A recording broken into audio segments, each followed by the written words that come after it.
Let me thank you very much, the organizers, Dimitri, Irini, Sadia, for inviting me. Hey. Yes. The organizers are really not Dimitri. Thanks. Irini, it's an amazing workshop, so thank you very much once again. So, Inka was born in a provincial town in West Germany in the mid 60s, and she narrated to me about her experience in Eresos, Scala Eresou, here in Lesvos in the 80s. She said, "We were free and natural. In general, it was a kind of a confirmation. For me, that I'm doing the right thing, that I'm not alone, I'm normal in the way they are with other people. It helped me in my relatively fresh lesbian life to be confident." End of quote.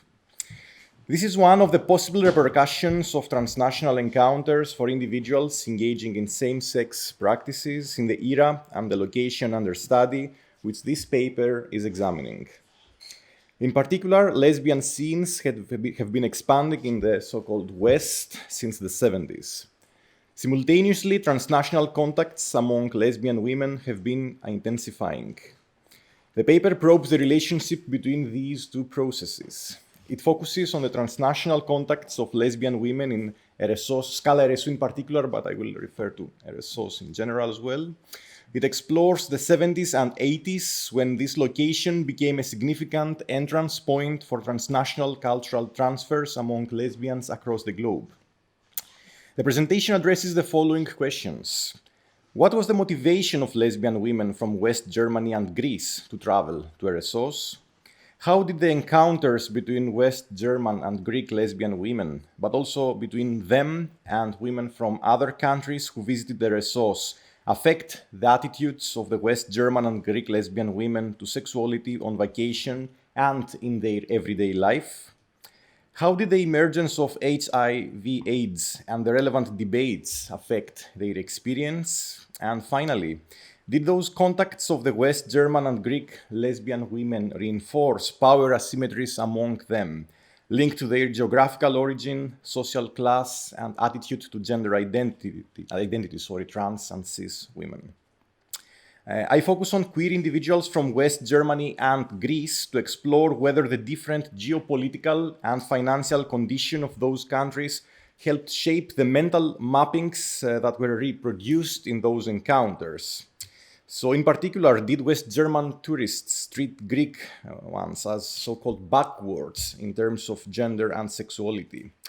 How did the Greek lesbian women who traveled to Eresos construe the West German visitors?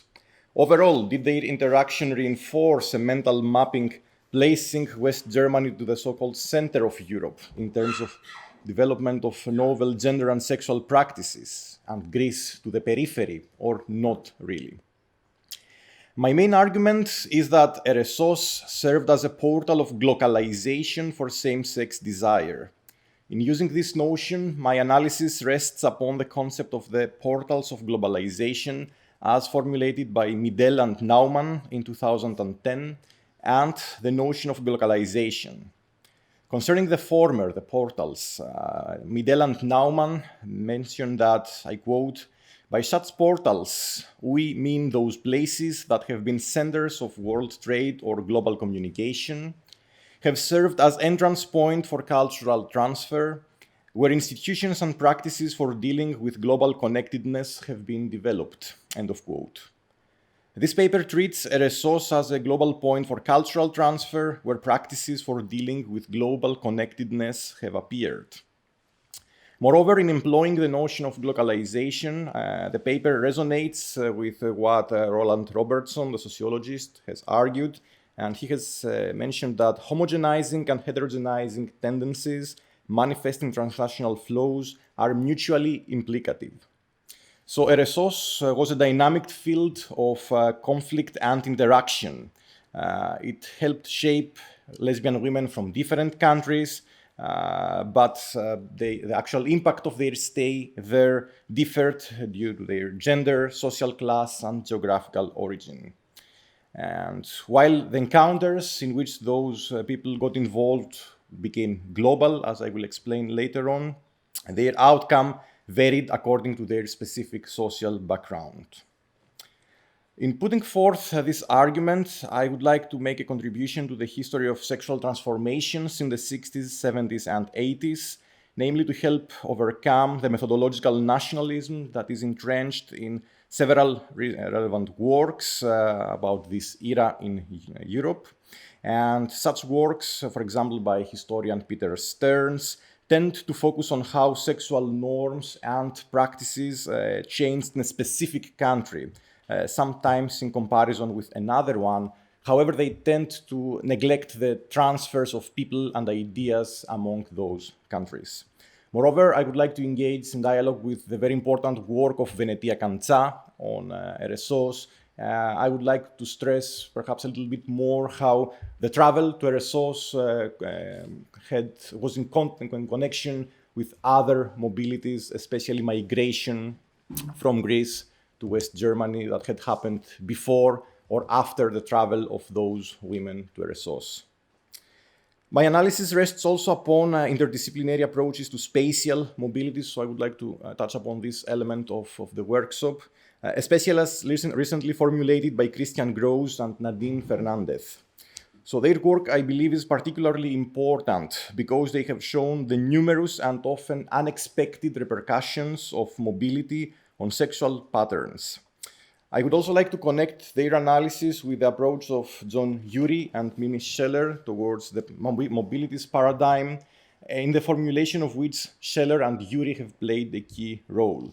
So they stress the interconnections among diverse mobilities, and these include, among others, interweavings of physical mobilities, such as tourism and migration, but also between physical and what they call communicative mobilities, namely the flows of people and the flows of ideas.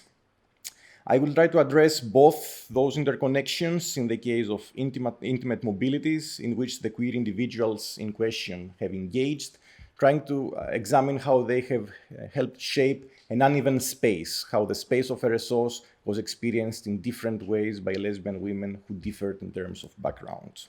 So I will briefly offer some background information on the ways in which lesbian identities were shaped in West Germany and Greece between the 60s and the early 90s, and then move to Eresos.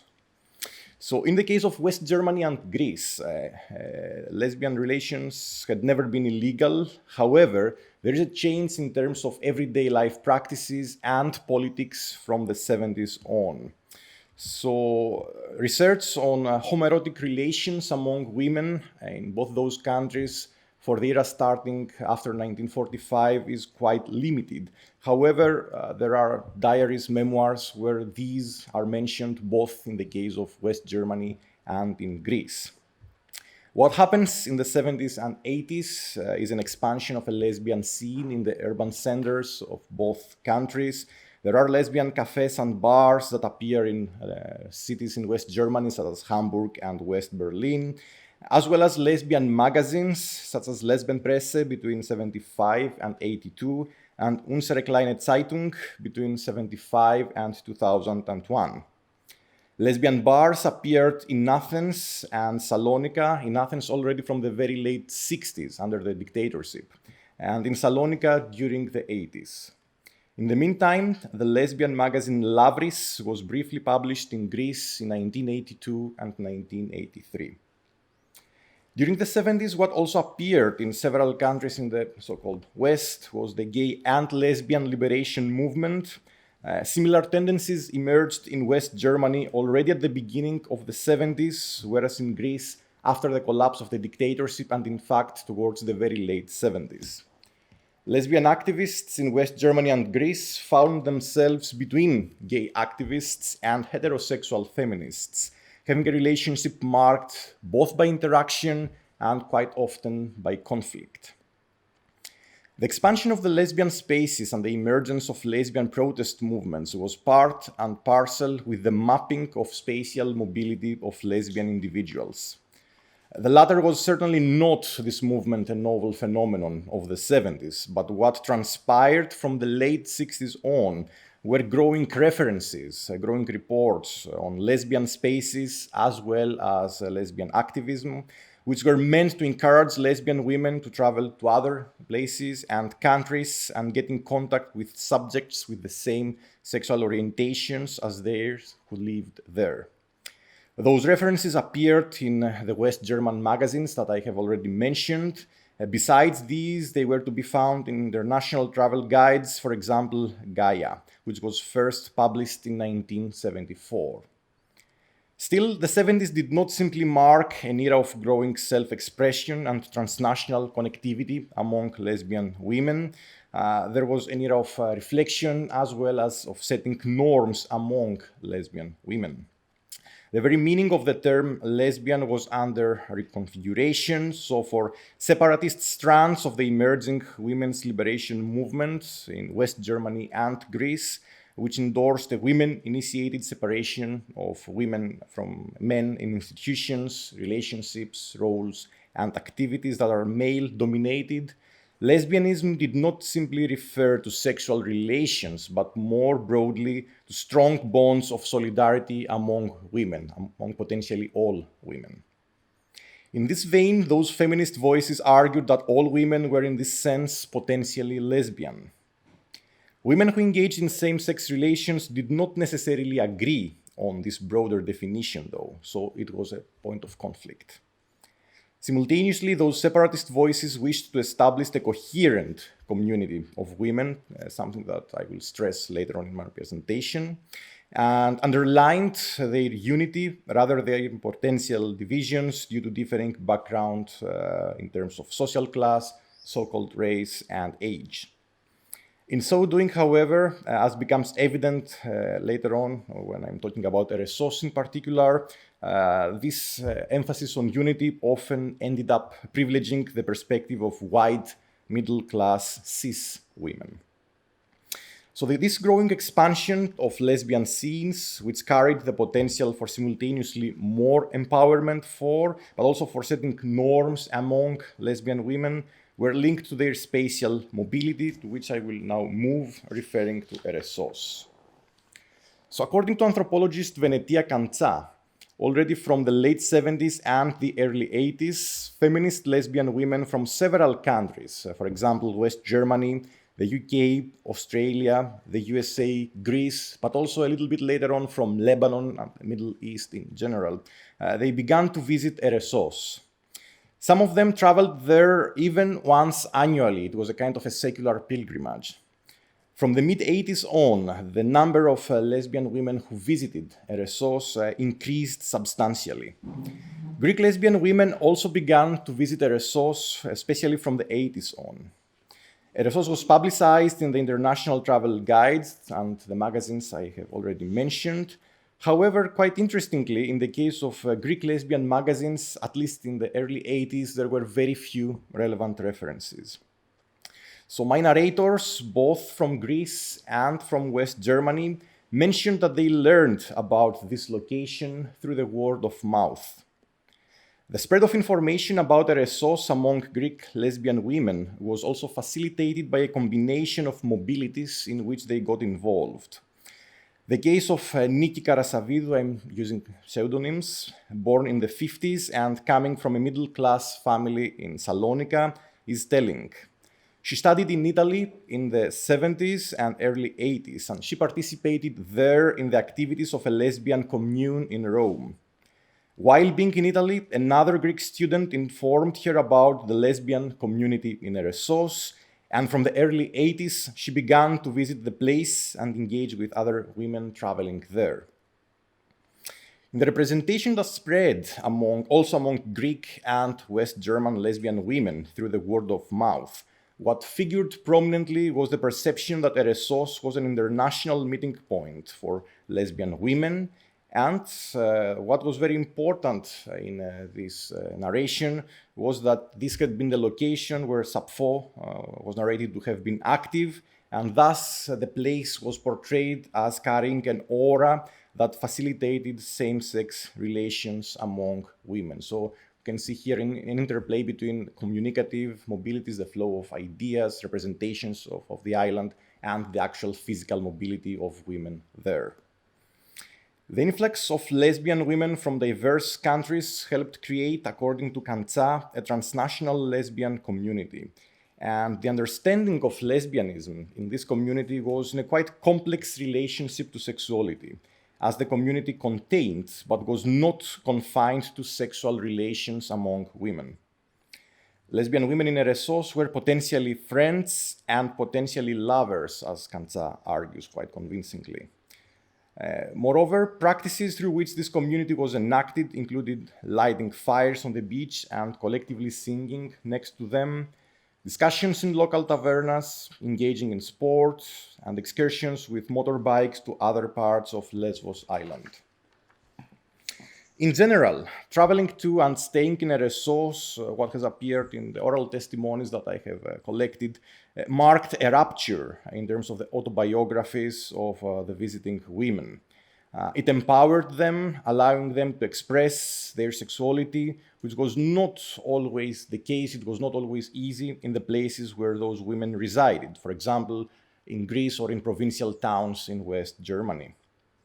This feeling of empowerment was not at all overshadowed by the spread of AIDS, HIV, as well as of relevant debates across the globe from the early 80s on. In this sense, lesbian women differed from other social groups. For example, there's quite a stark contrast between what they narrate and what gay men have narrated to me, the impact of the discussions around age, how it helped reconfigure both their sexual life and their actual mobilities. So still, this is not just an empowering experience, something that I would like to stress more in relation to what has already been written about Eresos. So according to an account by Evgenia Tsanana, this was authored in the late 80s, local so-called kamakia men who tried to have ephemeral sexual relations with women harassed lesbian women. They were not happy with them. Moreover, Erika Thomas, born in the mid-60s in a West German provincial town, she also narrated to me that she had some quite awkward encounters with local kamakia men. Moreover, similar to what happened to gay men in Mykonos, staying in Eresos served for lesbian women also as a means of reinforcing norms among them. A relevant one was how to demarcate butch lesbians from trans men. According to Zoe Iakinthou, born in Greece in the mid-60s, who began to visit Eresos in the mid-80s, she felt uncomfortable with a Greek traveler to Eresos who identified as a man, despite having female as her assigned gender. So Iakinthou narrated that, I quote, "Once upon a time in Eresos, there was a very tough woman, a mangisa, as she told me. She came from the lower strata, she did menial work, and she came to Eresos on vacation. We happened to walk next to one another one day, and she suddenly told me in jargon, 'I have got a knife.' I asked her about her life, what she was doing. At that point, we were not discussing the issue of trans people in the community in Eresos. She told me that since childhood, she felt that she was a man, she wanted to be a man. I suddenly," said Iakinthou, "felt prejudiced against her, but I managed to hide this. Still, I could not socialize with that person." End of quote. So displaying a transgender identity may have not, at least not always, been welcome, even implicitly, by some of the lesbian cis women who frequented Eresos. This tendency fits very well with the effort of at least some of those women who were influenced by separatist feminism to create a community marked by unity among them, excluding men and also individuals that may have been transitioning away from femininity. This community was not experienced as empowering also by another in Athens in the late 40s. She had sexual encounters both with men and women. She refrained from identifying with a specific sexual orientation and argued that in Eresos there was pressure on women who frequented the place to define themselves as lesbians, something that she did not appreciate. So while identifying as lesbian women and opting for a homogeneous, relatively at least, lesbian community, there seems to have been some room for individuals with genderqueer self-perceptions to express themselves. Yakinthu, to whom I have already referred, defined herself in an oral testimony to me as a person who embraced what she depicted as both masculine and feminine behaviors. And she argued that she never felt throughout the 80s alienated or constrained not to express this genderqueer attitude in Eresos. Thus, the demand for lesbian unity and the norms around which it revolved did leave some room for heterogeneity already in the 80s. Moreover, national stereotyping was also part of the encounters, and it did reproduce norms that subverted the desire for a united lesbian community. These norms pertained to how lesbian women from a specific country expected women from different geographical origins to behave. Some of my West German interviewees depicted British lesbian women as so-called too loud or excessively provocative against the local men on the island. In this vein, national divisions sometimes underpinned the ways in which lesbian women socialized in Eresos, creating national demarcation. Nevertheless, national stereotyping could also be positive in a sense and facilitate, in a complex manner, transnational encounters. A case in point is the attitude of some West German lesbian women towards Greek lesbian women.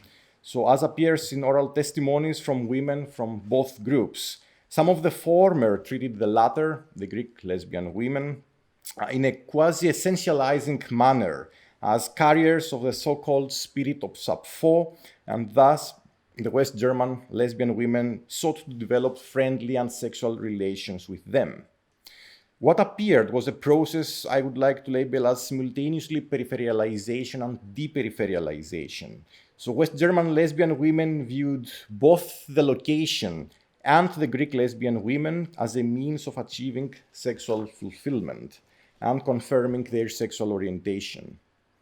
Simultaneously, Greek lesbian women nurtured the same hopes through their encounters, also with West German, but also with lesbian women from Central and Northern Europe, North America, and especially Lebanon has been stressed in the oral testimonies. Thus, neither the West German nor the Greek lesbian women viewed their transnational encounters as part of a process of diffusion of ideas and novel practices from the north to the south, but rather as a joint experimentation. The visits to Eresos had repercussions for lesbian women who traveled there also for their everyday life. It was not just a moment of vacation that had no impact whatsoever once they returned to the place they viewed as home. So for Greek and West German women, this stay reinforced the networks of friends and lovers they had formed in lesbian places in the large cities in their countries of origin. My interviewees described, for example, lesbian bars as the few spaces where they could express their sexual desires and establish sexual relations in Athens and in cities in West Germany. And some of them had first met in those bars and then traveled together to Eresos. Others met one another first in Eresos, but continued to socialize in those places once they were back home. Moreover, lesbian women from Greece and West Germany framed their Eresos experience, once they were back to the place where they resided, in different ways. For example, for my West German interviewees, they mentioned to me that their stay in Eresos encouraged them to perform coming out, publicly declaring their sexual orientation once they were back in West Germany. Interestingly enough, none of my Greek interviewees mentioned this. And similar to gay men in Greece, performing coming out in the sense of announcing to all their sexual networks, their sexual orientation, was not a diffuse practice in general in Greece at that point in the 80s. A quite interesting case is that of Evgenia Tsanana, who came from Greece and moved to West Germany in the late 80s. Tsanana authored an account of her experience as a lesbian woman in Eresos, and this was published in a feminist volume that saw print both in Greek and in German. Sanana uses her real surname in the German version, whereas in the Greek one, she uses a pseudonym. She appears as Harula Pseudonymou, and it's the very same volume translated into different languages. Another case, that of Iakinthou, that I mentioned briefly beforehand, points to another impact that Eresos had on lesbian women. It did not just reinforce, but also catalyzed cumulative mobilities. Lesbian women who moved to Eresos formed networks of potential friends and potential lovers, networks that often encouraged them to relocate, to move to another place for their everyday life. So Iakinthou moved from Thessaloniki to Hamburg in the very late 80s in order to study art.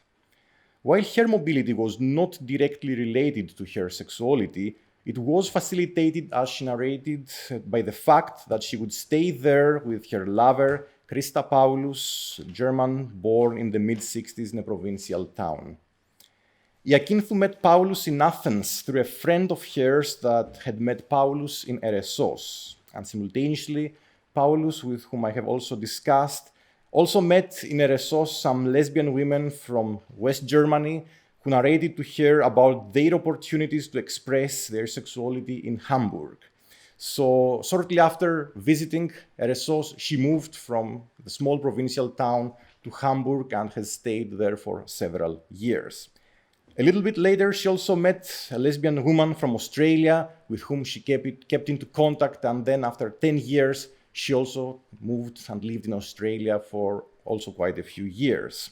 So directly or indirectly, Eresos catalyzed the mobility and networking of lesbian women at a transnational scale. We could describe this as a nodal point in a global network of lesbian women who, however, did not construe, as I have already argued, their stay there in an identical manner. In the 90s, there is a change, there is a new era for Eresos because relationship among the lesbian travelers and the local population there improved. But as Kantsa convincingly shows, tensions within the lesbian community intensified.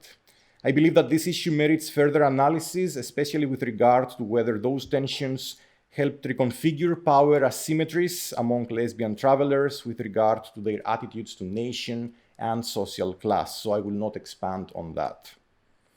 Coming to conclusion, I would like to argue that Eresos became a portal of globalization for lesbian women. It attracted queer individuals from diverse countries and functioned as a dynamic field of interaction, but also sometimes of conflict among them. This portal was also a crucible of peripheralization and deperipheralization. It did not solely catalyze a diffusion of novel patterns from northern to southern Europe, but also vice versa. In this vein, the travel to Eresos served for lesbian women as a means of sexual experimentation and friendly bonding, empowering them to engage in activities in which they could not or not so freely do in their everyday life. The impact of those excursions onto those individuals varied, however, and were not only empowering, but this also helped set norms among them. The travel in question contained a spectrum of possibilities on how the sexuality of lesbian women from West Germany and Greece were affected while in those locations, depending on factors such as attitude to gender identities, geographical origins, and social class. So besides being a catalyst of sexual experimentation and development of friendship, bonds of friendship, Eresos also helped change their everyday lives, and the lesbian women I have described used those trips as a yardstick concerning their expectations for the queer spaces they frequented in the places where they lived. Moreover, the excursions sometimes became part of what I would like to describe as cumulative mobilities, from travel to migration to another place, linked to a lesser or greater extent to their sexual orientation. So overall, we've got an increasing transnational contact, but not a homogeneous community. We've got quite often different framings of stays in Eresos, but one way or another, it does help us understand that it is not sufficient to talk about nationally distinct sexual cultures. We need to understand how the flow of people and ideas help reconfigure attitudes to gender and sexuality in Europe in the 70s and 80s. Thank you very much.